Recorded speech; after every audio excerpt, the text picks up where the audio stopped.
Salut à tous et bienvenue pour le débat en plus, l'un débat en plus qui avait été teasé de manière magistrale par Nicolas Fiol, toujours présent je crois ici. Que tu te faisais de l'auto-compliment.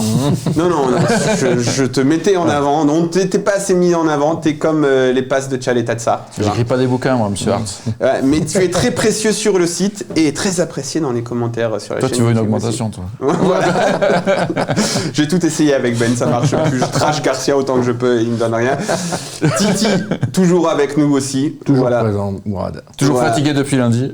Et toujours présent, ça te va bien parce que tu es toujours présent là où les joueurs de l'OM sont. Il y a Titi, c'est toi qui as donné l'info en exclusivité de Payet pas dans le groupe parce que t'étais là au moment où il prenait l'avion.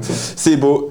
Et on a aussi la chance d'avoir Idriss qui est donc avec nous, avec notre média partenaire Chronos qui suit tous les matchs de la réserve de l'OM depuis X années, qui connaît très bien donc tous les joueurs. Et pourquoi on a la chance de t'avoir? Parce que tu es la pierre angulaire de ce débat en plus, puisqu'on va parler des jeunes de l'OM, des autres jeunes de l'OM.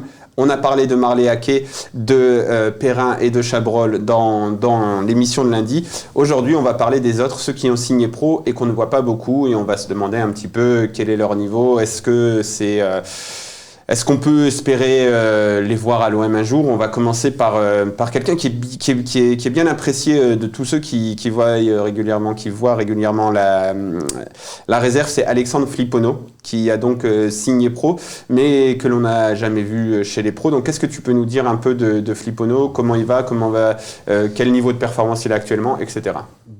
Flipono, moi l'an dernier, j'en avais parlé, je disais que c'était le meilleur joueur de l'équipe.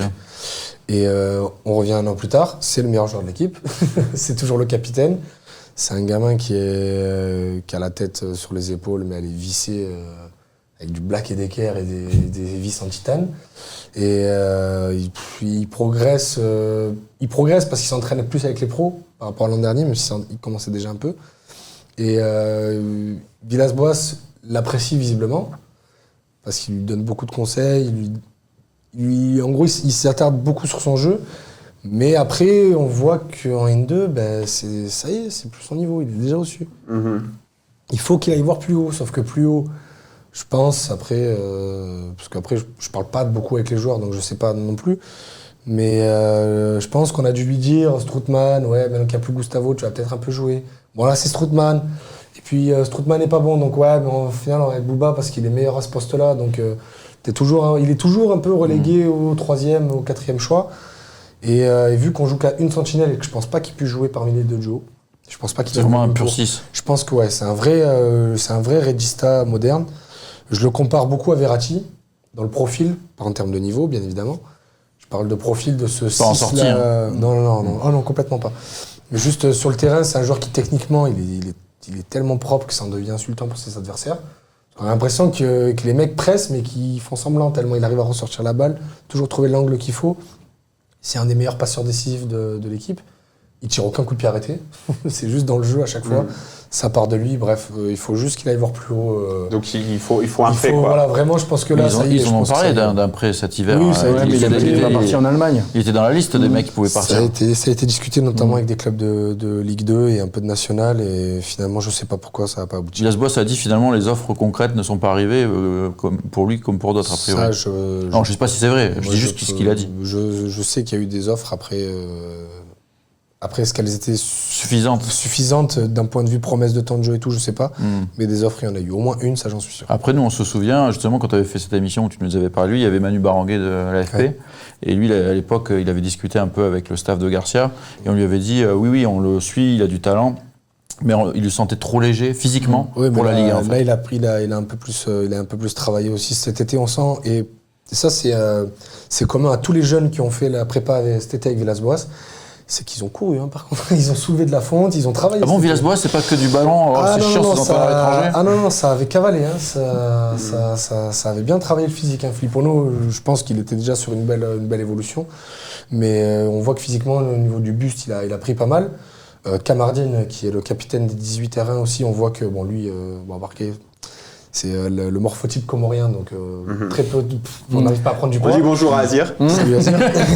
mais Kamardine, on sent aussi en fait, et surtout Cyril Kétir, qui est un milieu de terrain qui à la base très un peu plus fin, quoi. Là, aujourd'hui, il a un physique de catcheur, le petit. Ah ouais, il a pris énorme. Il a pris énormément en masse, quoi. Est-ce qu'il n'a pas perdu en vitesse et en activité? Un peu. C'est ça le danger. Il faut toujours trouver le juste milieu en termes de musculation. Ça a été le pivot dans la carrière d'André Ayou. C'est quand il a un peu pris en muscle, derrière, ça n'a pas suivi. On va parler de 2 autres joueurs qui étaient titulaires pour la victoire de l'OM face à Jura Sud. C'est Nils Nkunku, donc on a beaucoup cru à un moment que... C'est son agent qui fait un peu de la promo aussi. Quand même. Voilà, mais aussi les performances d'Amavi qui faisaient que... Et puis il a certaines qualités au niveau de la vitesse apparemment, et Mohamed Abdallah, le latéral droit, comorien aussi, et qui par contre, parce que j'ai regardé un petit peu, ils ont quand même été moyens face à Jura Sud, et donc Nkunku n'a pas signé de contrat pro, Abdallah a signé un contrat pro, mais donc il n'a pas joué. Qu'est-ce que tu peux nous dire de ces deux joueurs, et puis de la manière dont tu vois leur performance et leur carrière, pareil que Alors Philippe. Pour commencer par Ali Mohamed Abdallah, c'est je pense un peu comme Flipono et un peu plus Chabrol, pardon, parce qu'ils ont un peu le même âge. Je pense que lui, il est arrivé à un pic, il progressera pas tant qu'il sera encore ici. Tant qu'il monte pas un peu avec les pros ou qu'il n'aille pas voir ailleurs, il progressera plus. Je pense la pas National 2, il en a fait le tour. Je pense que c'est sa 3e saison. Il avait déjà commencé à jouer pendant l'épopée Gambardella, là, avec Camara et tout ça. Il commençait déjà à jouer avec la N2, et là, c'est sa 4e saison. Donc, faut qu'il bouge, ça y est, il a vu du pays, il connaît tous les terrains de la région, ça c'est bon. Mais je pense qu'il progressera pas. Mais moi, après, j'aime beaucoup parce que techniquement, il est très propre. Il est très, très, très porté vers l'avant, mais il n'oublie jamais son couloir. Au contraire de celui dont on va parler derrière. Et défensivement, c'est sûr que c'est pas trop sa tasse de thé, mais franchement, il sait le faire. Il a déjà été envoyé en mission défensive sur certains joueurs. La saison dernière, je me rappelle de Boubacar Fofana, qui était à Saint-Priest, qui a signé à Lyon depuis. Il a eu 5 grosses minutes, et derrière, on l'a plus vu du match parce que Bala avait très bien compris, Mohamed Abdallah avait très bien compris que c'était le meilleur joueur de l'équipe. Bref, l'ailier gauche, on sait que souvent dans les équipes, c'est toujours le meilleur joueur. Eh bien, c'est souvent lui qui doit se le coltiner, et souvent, il repart bredouille, le garçon. Et après, lui, oui, il pensait peut-être avoir un peu de temps de jeu en équipe première, mais malheureusement, s'il joue un poste où... Il y a 2 joueurs confirmés, et comme on aime bien dire aux jeunes, 2 joueurs avec des gros salaires. Même si Sakai et Sarr ne sont pas du tout les plus gros salaires de l'équipe. Non, mais c'est vrai que pour eux, ils sont vraiment installés dans l'équipe. Mais du coup, voilà. Donc pour lui, c'est un peu compliqué. Je pense aussi qu'on lui a fait un peu miroiter certaines choses qui ne sont jamais arrivées. Et Nils Nkunku. Après, ça serait peut-être une bonne opportunité pour lui en fin de saison, en Ligue 2 ou en National. Complètement, mais pour le coup, c'est à se demander pourquoi ça n'a pas été fait avant, parce que il fait partie des rares joueurs dont on ne trouve, quand je parle beaucoup avec des recruteurs et tout ça, des gens qui travaillent avec d'autres clubs, notamment à l'étranger, ils sont toujours à te dire mais qu'est-ce qu'il fait là, et donc du coup, mais pourquoi tu le pistonnes pas un peu plus, toi? Je sais pas, mon club il commence déjà à être un peu âgé et tout. Vite qu'il relance sa carrière, parce que franchement, lui, ça m'embêterait beaucoup de le voir finir en D1 bulgare ou en Roumanie, parce qu'il n'arrive pas à... Et d'où l'intérêt, Idriss, quand on t'entend parler, d'avoir peut-être un club affilié ou faire jouer ces jeunes qui plafonnent en National 2, ça y est, ils ont fait le tour et ils ont besoin de jouer à un niveau supérieur. Oui, parce que du coup, pour prendre l'exemple de Lyon, qui est un club référence au niveau formation, quand ils ont des joueurs élites, mais qui ne sont pas assez bons pour jouer en Ligue 1, comme Cacré, comme Umtiti, Tolisso, la grosse génération 2015, là, et qui sont trop forts pour rester en N2 parce que le niveau est trop bas, ils les envoient à Bourg-Péronat, qui est un club qui oscille entre la Ligue 2 et le National, et ça leur permet de voir un peu du pays et de se montrer, à l'image de Del Castillo, qui avait fait un bon petit passage à Bourg-Péronat, et ça s'est tellement bien passé qu'il a été prêté à Nîmes derrière, et que maintenant il a été acheté à Rennes. Donc le plus important, c'est pas que les jeunes... le plus important, c'est qu'ils percent à l'OM, ça c'est l'objectif numéro 1, mais c'est reste de les former. C'est-à-dire que si Villas-Boas n'en veut pas et que le club n'en veut pas en disant on arrive à terme, tu vas pas nous apporter grand-chose au niveau du groupe pro, eh bien qu'on les envoie ailleurs, c'est pas grave. Une carrière de footballeur professionnel, elle se vit après l'OM, et surtout, il y a toujours la possibilité de revenir. Il y en a eu des joueurs formés au club qui sont partis parce que c'était bouché ici, et au final, ils commencent à se montrer un peu en Ligue 1. Ouais, parce que la grande réussite de la formation sur ces 10 dernières années, on va dire, à l'OM, c'est André Ayew qui a atteint un certain niveau à l'OM et qui est parti, qui est devenu un joueur de foot. En allant à Lorient, ça se passe pas très bien, et puis à Arles-Avignon, où vraiment il prend de l'épaisseur, et c'est là où on se dit, après, le problème, c'est qu'on a envoyé aussi beaucoup de jeunes en prêt, et des fois, les clubs ne veulent pas. Voilà, des prêts casse-gueule. Où le mec arrive et dans ces équipes-là, il y a aussi des jeunes. Et des jeunes qui vont y arriver un mec d'un groupe pro, donc forcément il est vu un peu de haut en disant en gros c'est toi qui vas venir nous apporter quelque chose, mais t'es qui, tout ça. Donc ouais, c'est pas toujours. C'est pour ça que c'est important d'avoir un club affilié et un entraîneur qui sait qu'il peut peut-être aller piocher dans la réserve de l'OM et que l'entraîneur dit ah oui, non, celui-là il m'intéresse. Parce que sinon c'est compliqué, si l'entraîneur il le veut pas, il faut les faire jouer. Parce que souvent c'était des réseaux, mais des réseaux un peu. De bureau à bureau, ce que j'aime dire. En gros, prends-moi ce petit-là. Et le président, sans consulter forcément son entraîneur ou quoi, il dit je te le prends en prêt. Donc on dit on a prêté un jeune en Ligue 2, mais au final il a joué 30 minutes sur la saison. Ça sert à rien ça. Et tu devais nous parler de Nils Nkunku aussi. Donc parce que Nils Nkunku, toi, il te convainc pas du tout au niveau défensif notamment. Non, au niveau défensif, pas du tout, mais il progresse pas en fait. Et lui, je pense que c'est juste un manque. Je sais pas si c'est un manque de travail, ce serait trop méchant de dire ça, parce que je pense qu'il travaille. Et l'ancien coach de l'OM, David Lefrappeur, me dit que c'est un gros bosseur. Mais on a du mal, tous ceux qui voient les matchs, de toute façon, à le voir passer ce cap-là. Offensivement, il a des qualités techniques qui sont très largement au-dessus de la moyenne. Vite. Physiquement, là, on atteint le haut du panier. Il va tellement vite, il est très musclé, il perd pas un duel. Non, vraiment, lui, c'est. Ça, c'est des profils recherchés, quand même. C'est une erreur de la nature. Mais oui, non, mais c'est là où c'est frustrant avec lui, c'est que t'as l'impression qu'il lui manque juste un poil de concentration. Je demande même pas d'avoir la qualité défensive d'un Sakai ou d'un Ali Mohamed. Juste un poil de concentration. Parce que des fois, on a l'impression qu'il s'en fout. Et je sais pas si c'est vrai ou pas, c'est juste une impression. Mais ça me fait penser à Benjamin Mendy, ce que tu dis, tu vois, ce genre de... Mais Benjamin Mendy, il était focus défensivement. Quand il arrive à Marseille, il avait... mais c'était en Ligue 1. Là, le problème de Nils, c'est que c'est en N2. Le match de ce week-end, moi, je pouvais pas le commenter, je le regarde du coup. Merci Nico Yazir. Mais sur les 4 premiers buts que l'équipe prend en première mi-temps, c'est toujours de son côté. Le deuxième, le troisième et le quatrième. C'est le Patrice Evra de la réserve. Parce que c'est vrai qu'on parle donc tu te dis, s'il a du mal sur un joueur de Jura Sud, qu'est-ce que ça va donner contre un Rafinha, un Bertrand Traoré, même si techniquement c'est pas ouf, mais il va très vite. Un Di Maria. Alors là, j'en parle même pas. Mais si t'as des errements défensifs en N2, comment tu veux qu'on lui donne du temps de jeu en Ligue 1 ? D'ailleurs, il avait joué ailier, je crois, un peu avec Villas-Boas. Les peu de minutes qu'il a joué en match amicaux, il me semble qu'il avait fait jouer ailier, gauche plutôt que... Sans doute, j'ai pas trop regardé les matchs amicaux, mais après, en réserve l'an dernier, il jouait latéral et c'était Rokia qui jouait ailier. Parce qu'on voulait plus que Nils joue à ce poste-là. Bon, on parle d'un ailier de la formation, forcément, le point Isaac Liadji, qui a fait 3 passes décisives donc, ce week-end. Et une virgule. Et un but. Et une virgule, et un but, donc c'est quand même pas mal. Là aussi, lui, l'an dernier, ne jouait pas avec la Nationale 2, donc il joue... avec les 17 nationaux d'Olivier Januzzi et Pancho Abardonado. Voilà, alors que parce que tout le monde voulait le voir en Ligue 1, on l'a vu en Ligue 1 à Amiens, on a vu qu'il y avait quand même un gouffre, et là il commence à jouer avec la Nationale 2 et il commence à faire du sale, comme disent les jeunes. Pas... Après, pour le défendre sur le match d'Amiens, comme tu disais lundi, je pense qu'il était stressé.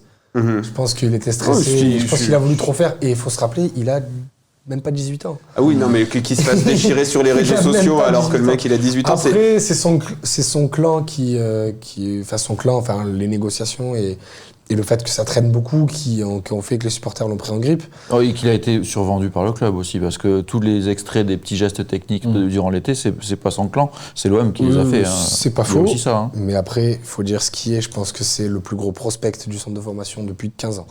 Ah, mais si tu le signes pas trop... 15 ans, c'est-à-dire depuis Nasri. Plus que Camara, par exemple Depuis 3 ans. non, mais en gros, je parle de offensif. Non, mais le problème, c'est que si tu signes pas pro, c'est fou de mettre en avant un joueur qui n'a pas signé pro. Au final, ils vont le mettre en avant et ça se trouve, il signera jamais pro. Mais le truc, c'est qu'on peut croire à la naïveté, on va dire, du club, parce que cet été, il était sans doute très proche d'une signature. Et à l'image de Nils et Nkunku qui a fait plus de groupes qu'Isaac, Nils, il a toujours pas signé pro non plus. Ouais. Et il est en fin de contrat cet été. Et donc, Et il est plus âgé que Et Isaac. son agent dit, mais je comprends pas pourquoi. Donc, l'offre a été pas suffisante, a priori, pour Nkunku. Bah, c'est ce qu'ils disent toujours, parce que c'est toujours. On va jamais dire l'offre était trop belle en attendant de rabaisser. Donc. Ça veut dire peut-être qu'il le voit trop aussi. Hein. Oui, bah, ça reste toujours un agent, il le voit toujours trop, son joueur. Donc Isaac, j'ai pas envie de dire le mot crack, parce que tout de suite, on va dire Mbappé, Cherki. Je pense pas qu'il est de cette trempe-là. Mais c'est un monstre. C'est un gros talent offensif, quoi. Monstre. Il a les 2 pieds, il frappe, il centre, samedi, il met un but de la tête. Mais c'est un talent, mais pour l'instant, il a surtout prouvé dans sa catégorie d'âge. Oui, voilà, le truc, c'est là, il a combien 5-6 matchs de National 2 5-6 matchs de N2. Et il n'a aucune référence du vrai haut niveau. Voilà. Parce que les champions du monde du 17, ça ne veut pas dire grand-chose. C'est là où je veux prendre sa défense, mais là, c'est juste exposer des faits. C'est juste l'an dernier, il a été trop longtemps gardé avec les 17 nationaux.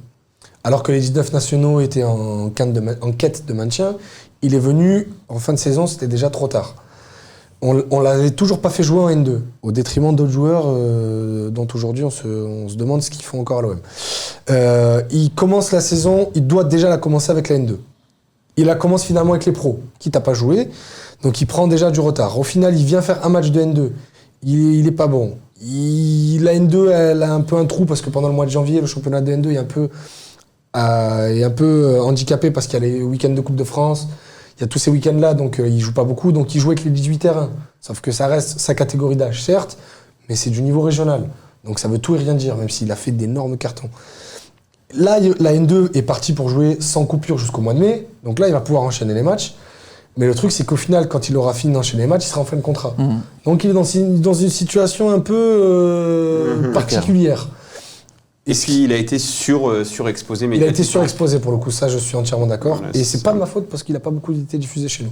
Non, mais ça, donc je me dédouane de ça. Ça, pour moi, c'est la responsabilité de l'OM. Effectivement, comme tu dis, peut-être qu'ils ont été naïfs de croire que ça allait être signé, c'était fait. Parce qu'a priori, la première proposition, elle date de cette période-là, là, des matchs amicaux, etc.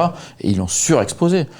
Ils auraient dû au moins attendre que la signature elle soit apposée sur le contrat. Oui, parce que quelque part, le joueur, tu le grilles un petit peu aussi même. Même s'il avait signé pro, ils en ont trop fait, quoi qu'il arrive. Et puis son clan aussi a un peu profité de son match contre Naples pour peut-être dire je veux ça de plus. On sait toujours comment ça se passe avec les agents et les jeunes. Parce qu'il y a un autre... Bon, au final, c'est lui qui va morfler. Il y a un autre... C'est ça qui est dommage, c'est qu'il a que 18 ans. Donc ça serait dommage que ça soit déjà un pivot de sa carrière. Ouais, parce qu'il faut faire un petit peu attention. Liadji, donc on voit toutes les erreurs à ne pas faire. Et puis Liadji, peut-être qu'il va faire une belle carrière pro. En tout cas, toi, tu vois beaucoup de talent. Il y en a un comme ça au niveau offensif, c'était Bilal Boutouba. On voit que c'est plus difficile, même s'il est entré contre Monaco. Grave, il est rentré en Ligue 1 à 16 ans et derrière, lui, il a une histoire particulière. Mais lui, il est rentré en Ligue 1 à 16 ans. Et là, il est rentré à nouveau à Monaco 5 ans après. Voilà, mais voilà, une carrière... Il faut pas oublier l'âge des joueurs. Ça reste des adolescents, il faut jamais oublier l'âge des joueurs. Voilà, c'est ça, il faut pas oublier leur âge. Et on a tendance, des fois, dans ce football moderne, à tout de suite crier au crack, au génie, et à mettre trop en avant des joueurs. Et il y en a un qui vient, là, à la suite, c'est Hugo Bertelli, dont on dit beaucoup de bien, qui est donc, je trouve plus le mot. En tout cas, qui est au-dessus de sa catégorie d'âge et qui surclassé. Surclassé. Et on en dit beaucoup de bien. Il y avait par exemple Manu Baranguet, il nous en disait aussi beaucoup de bien. Oui, parce qu'il a été convoqué avec le groupe pro, le match de Coupe de France où il y avait 150 millions d'absents. Ouais. Et il faut un peu les protéger aussi, ces jeunes-là, au niveau du public et au niveau de la presse. Et surtout, au niveau des jeunes. Ils sont pas finis. Mais c'est des jeunes d'aujourd'hui surtout. Donc, même s'ils n'ont pas de compte Twitter certifié, où ils ont leur nom et tout, ils savent tout, ils sont partout et ils ont toujours des collègues à eux qui viennent leur rapporter sur Instagram. Donc ils savent ce qui se dit sur eux. C'est pour ça qu'il ne faut pas être indulgent non plus. Il faut être indulgent, mais il ne faut pas non plus tout être dire. Angéliste. Voilà, merci. Elle avait du mal à sortir cette phrase. Il ne faut pas non plus être au pays des bisounours, mais il faut être indulgent avec eux. Ça reste des gamins, ils sont adolescents, il y en a. Pour la plupart, ils n'ont pas fini de grandir, ne serait-ce que physiquement. Même footballistiquement. Aussi, donc laissons-leur le temps. Après, Bertelli, c'est quoi comme profil? Parce que moi, j'ai juste vu les photos là où ils posaient tous ensemble, qui étaient plutôt sympas. Et il faisait vraiment tout petit, tout maigre. Il est très, très, très petit. Il est maigre, certes, mais difficile à bouger. Teigneux. Ah, quand il gaine, c'est difficile de le faire lever de ses appuis. C'est quoi comme poste? C'est milieu offensif? Numéro 10, je pense que son profil c'est plus numéro 10, mais je pense qu'il a un profil un peu à la Lopez. Relayeur très porté vers l'avant. Okay. Parce qu'avec les 17, tout le monde. Alors, il faut savoir, cette saison à l'OM, tout le monde joue en 4-3-3. Ah, d'accord. Ah, ils ont fait je sais pas forcément si c'est imposé ou pas. J'imagine que oui, mais tout le monde est en 4-3-3. Et il joue dans ce 4-3 relayeur. Lui, il joue relayeur axe droit. Ok. Enfin, avec la N2, il a surtout joué relayeur axe droit, mais après, c'est un joueur qui, depuis le début de saison, a commencé avec les 17, puis il a fait une grosse partie là, du début de saison avec les 18, qui est, je pense, son vrai niveau, vu qu'il est surclassé. Et là, je pense qu'il va finir la saison avec la N2 au milieu de terrain. Oui, il est pareil, pas du tout en N2. Non, là, je pense qu'il a joué deux matchs. Un match en tant que titulaire et un match où il était entré. 2 ou 3 matchs. En gros, il n'a pas dépassé les 3-4 matchs. Il grandit tranquillement, quoi. Ah oui, lui, c'est un 2003, je crois, on l'a regardé tout à l'heure. Je crois que c'est un 2003, il a 16 ans. Doucement. Voilà. Laissons-lui le temps. Laissons-leur le temps. Allons-y doucement. Bon, on va s'arrêter là. On aurait pu aussi parler de Simon... Ngapan de Wattenbou. Voilà. Et lui, pareil, 16 ans. Et Kamavinga, non, c'est pas chez nous. Amadou Dia aussi. Amadou Dia, moi je le dis à chaque fois, c'est un produit fini. Le fait que Yoann Pelé soit encore sur le banc de l'OM à 38 ans, ou à 36, bref, et que Amadou Dia, qui a 21 ans maintenant, ne le soit pas à sa place. Mais est-ce qu'il s'est arrêté les pénaltys comme l'Albatros? Il est un peu plus petit, mais je pense que déjà balle au pied, il est plus rassurant, il est plus tonique. Je vais te dire, ça c'est pas très compliqué. Ouais, quand même, mais c'est un fait. Balle au pied. Donc bref, Amadou Dia, c'est un très très bon gardien, et je pense qu'on est en train de faire l'erreur qu'on a fait avec Fabry. C'est qu'on le laisse trop longtemps en tant que numéro 3, et puis il va arriver à 25 ans et partir, et ça sera déjà trop tard. Et Fabry, il joue en Ligue 2 ou en Il est à Châteauroux, si je dis pas de bêtises, avec Nicolas Usaï. Voilà, c'est ça. Mais pour toi, Dia, c'est plus gros potentiel que Simon? Non, c'est Simon le plus fort. Simon, c'est un gros potentiel. Simon est la. C'est le fils de Mandanda, non? C'est la blague à chaque fois sur si le bon Dieu m'entend. C'est vrai qu'en plus, il y a une ressemblance physique. Il y a une ressemblance physique, ouais, mais Simon, il est plus jeune que Dia, mais il est plus grand. Il faut savoir que c'est un récupérateur de formation. Ah ouais. Qu'il a été reculé dans les cages à cause d'un tournoi parce que le gardien et l'OM faisait un tournoi. Ou l'OM, ou je sais plus si c'était son club d'avant, bref. Et en gros, il y avait un tournoi de fin de saison, quoi, histoire de, un plateau. Et le gardien était pas là, et vu que Simon c'était le plus grand de l'équipe, on lui a dit, bon, bah, tu vas aller dans les cages. Tiens, le grand, tu vas aller dans les cages. Tu vas aller dans les cages aujourd'hui, tu vas pas nous. Voilà. Et puis, ça l'a amusé. Et apparemment, il a été monstrueux. Et puis, le coach l'a remis gardien pendant la prépa. Il lui a dit, bah, c'est ton nouveau poste. Et ça date d'il y a pas si longtemps, je crois, ça doit faire 2 ou 3 ans.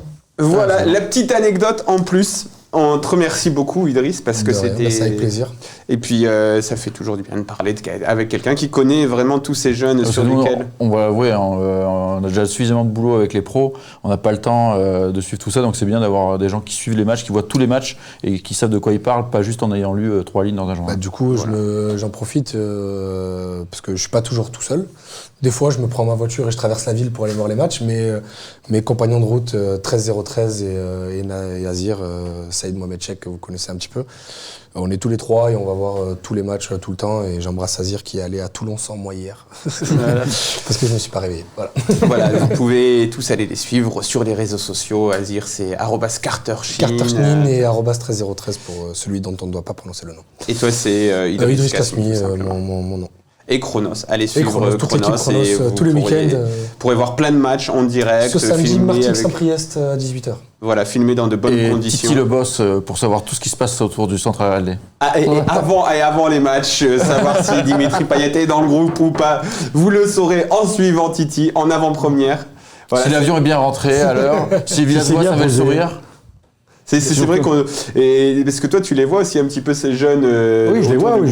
Et comment ils sont accessibles? Ah oui, ils s'arrêtent, ils discutent, ils sont accessibles, ils ont pas ils ont la tête sur les épaules, ils sont sympas. Hein. Il y en a qui sont un peu foufous, il y en a plus que d'autres, mais il y en a, c'est des vrais pattes quoi. Hein.